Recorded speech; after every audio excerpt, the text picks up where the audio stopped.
What's up, YouTube? This is the 82 and 0 podcast. Continuing on looking at NBA greats from before. Today we're taking a look at Pete Maravich. Now, Pete Maravich was born to a Serbian family. He was born June 22nd, 1947 in Alcupuna, Pennsylvania. So, many people don't know this, but his father, Pres Maravich, was an NBA player himself. And he only played 1 year in the NBA. And his father was kind of a failure as a player. And he just played that inaugural NBA season. And his father always looked at it as like a weakness that he never made it. And Maravich's father was the son of a Serbian immigrant. And so growing up, he installed a very tough work ethic in Pete. He said, "I may have failed in the NBA, but my son is never going to fail." And he showed him all the basic fundamentals, starting when he was just 7 years old. Obviously, Maravich spent hours practicing ball controls, tricks, passes, head fakes, long-range shots. Now, Maravich played in a high school varsity ball at Daniel High School in Central South Carolina. A year before being old enough to attend school, while at Daniel from 1961 to 1963, Maravich participated in the school's first ever game against a team from an all-black school. In 1963, his father departed from his position as a head basketball coach at Clemson University and joined the coaching staff at North Carolina State University. The Maravich family subsequently moved to Raleigh, North Carolina, allowed Maravich to attend Needham B High School. His high school years also saw the birth of his famous moniker, where he'd get the name Pistol Pete, named after a revolver. He graduated from Needham High School in 1965, and he attended Edwards Military Institute, where he averaged 33 points per game. Maravich never liked school and did not like Edwards Military Institute.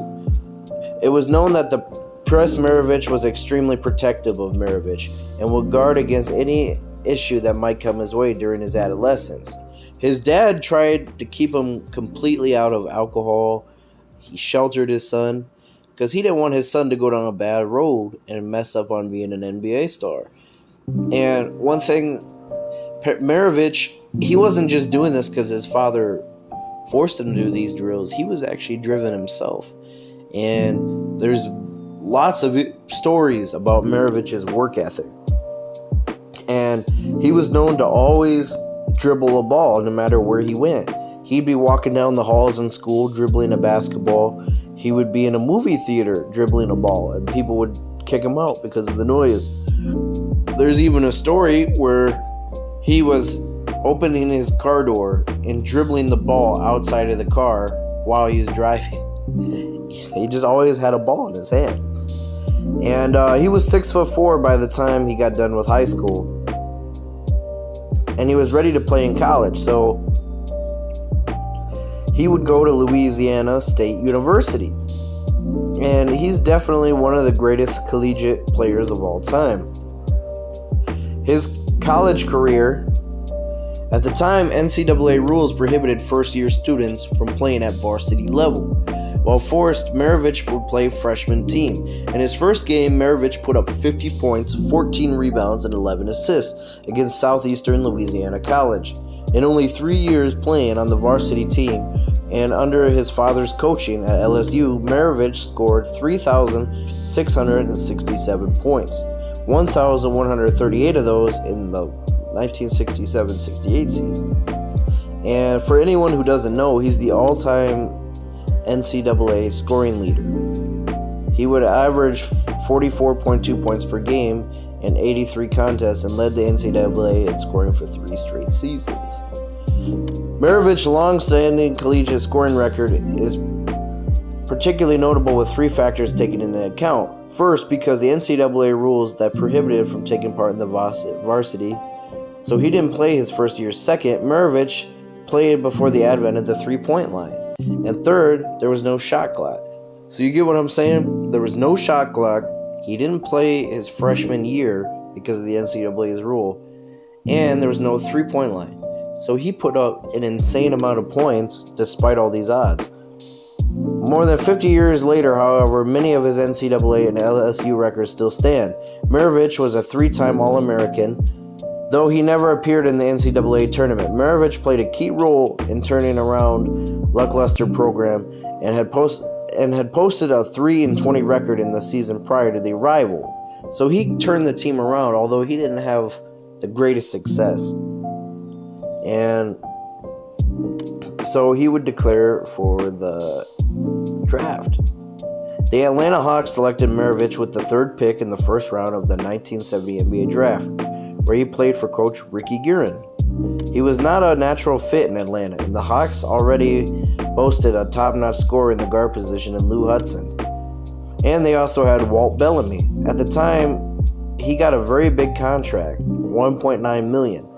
That was a very large salary for the time, and it rubbed a lot of veterans on the team the wrong way. However, he would appear in 81 games and average 23.2 points per game. And he would be all rookie honors.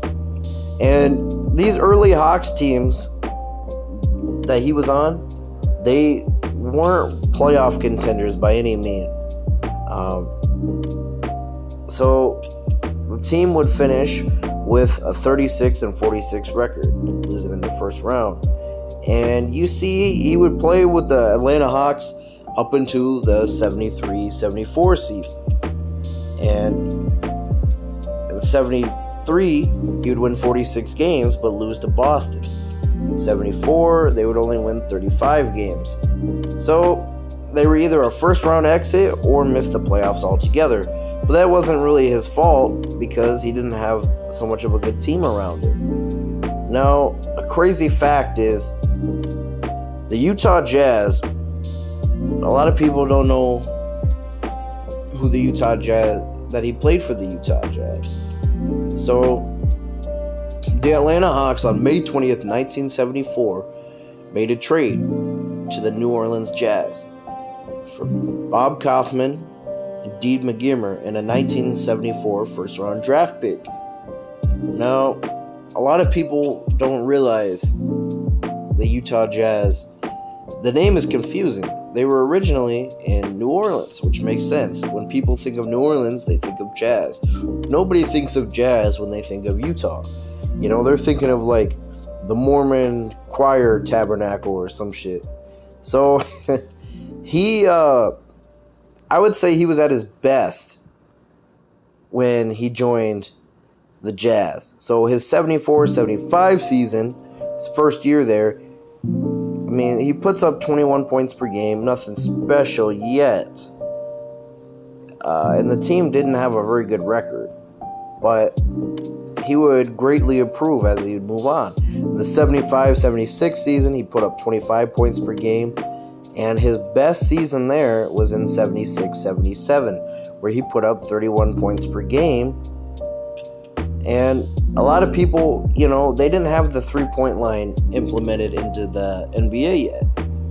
So a lot of people may not understand this, that Pete Maravich would have been, had they had a three-point line back then, he would have been, I'm not comparing him in the likes of saying that he would be better.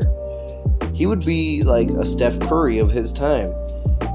If you watch footage of him, he would shoot, or at half-court shots, he would shoot crazy shots. And it didn't make sense because there was no value in shooting shots that far out. You know, there was no extra point.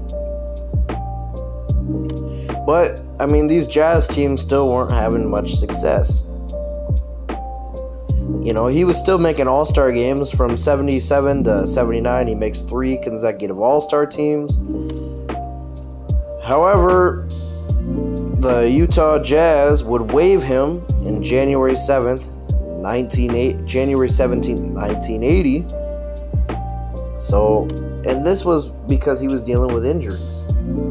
And in the 79-80 season, that would be his final year. He would sign with the Boston Celtics. And this Boston Celtics team, this was Larry Bird's first year there.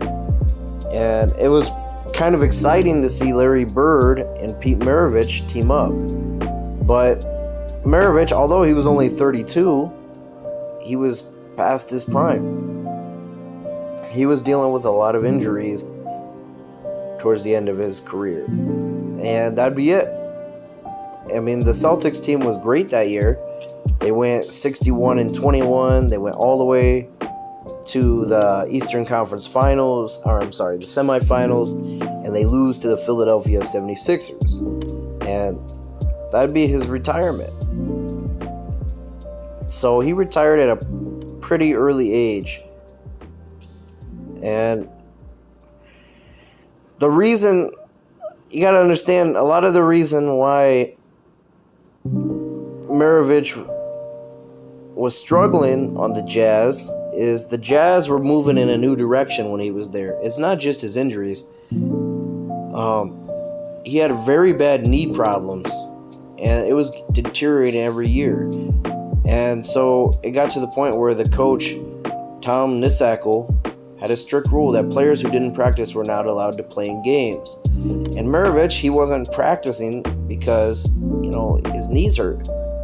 And during this time, too, Adrian Dantley, who played on the Jazz, would become a franchise player. So they looked at it like, forget him. We don't even need Maravich. It's kind of sad how they just dump him like that. And so he realizes his knee problems would never go away. And like I said, he retires at the end of that season at the age of 32. And this is his last season is the first season that the NBA had the three-point line. And it's kind of sad to see. I would have liked to have seen Maravich play in today's era with this, taking a lot of three-pointers.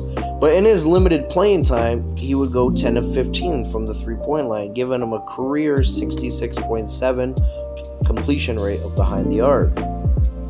So, after the injuries forced his retirement in the fall of 1980, Maravich became a recluse for 2 years.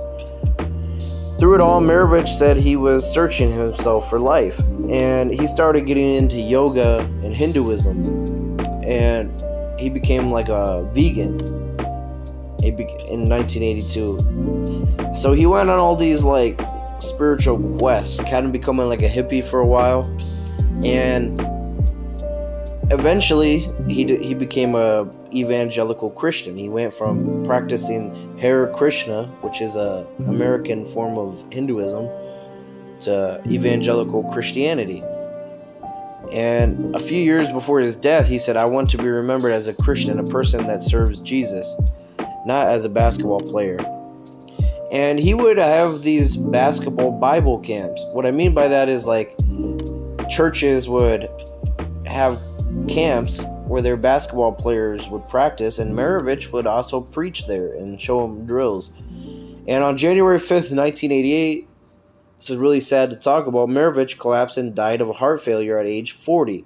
He was playing a pickup game at a basketball gym at the First Church of the Nazarene in Pasadena, California, with evangelical pastor James Dobson, which for people who don't know it, he's the founder of Focus on the Family. They were good friends.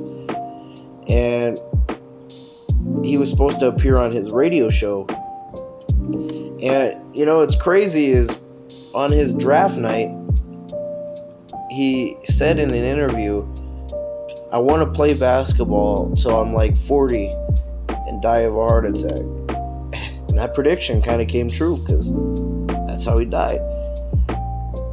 And then Maravich died the year after his father's passing, and a number of years after his mother, who had died of suicide with a self-inflicted gunshot. Maravich is buried at the Gardens Memory in Baton Rouge, Louisiana. So, both of his parents were gone.